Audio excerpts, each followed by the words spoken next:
बच्चों देखिए, इस क्वेश्चन में हमें बोला है कि डब्लू ने 17,000 एज प्रीमियम पे किया था अदर पार्टनर्स को जब उसका फर्म में एडमिशन हुआ था, और उस समय कंडीशन क्या था कि नेक्स्ट 5 इयर्स तक फर्म को डिसॉल्व नहीं किया जाएगा, but firm after 3 years he dissolve हो गई।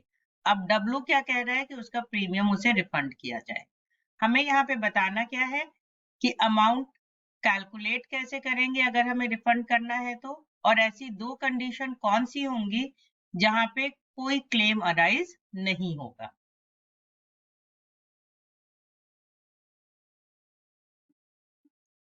अगर हमें रिफंड कैलकुलेट करना होगा तो रिफंड की कैलकुलेशन कैसे होगी? सबसे पहले एडमिशन के टर्म्स को वेरीफाई किया जाएगा कि किन टर्म्स पे डब्लू का एडमिशन हुआ था।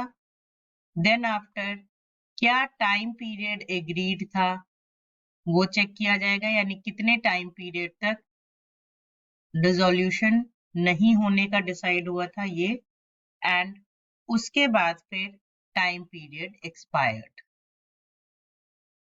अब इसका मतलब समझिए कि अगर बाकी पार्टनर्स ने 70,000 लिया था इस कंडीशन पे कि वो नेक्स्ट 5 इयर्स तक बिजनेस को डिसॉल्व नहीं करेंगे, और उन्होंने 3 इयर्स के बाद कर दिया, तो अगर फर्स्ट टू कंडीशंस ठीक है, सही है, तो फिर टाइम पीरियड एक्सपायर्ड यानी 3 इयर्स को छोड़ के बाकी जो टाइम पीरियड 2 साल का बच गया उतने टाइम का जो प्रीमियम अपोर्शन होगा वो उसको रिफंड कर दिया जाएगा।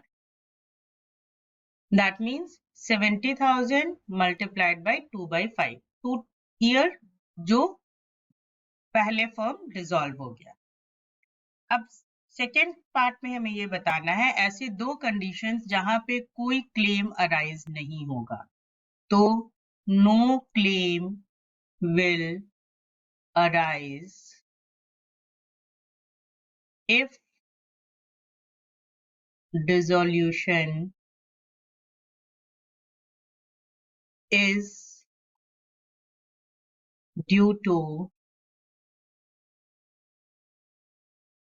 death of a partner,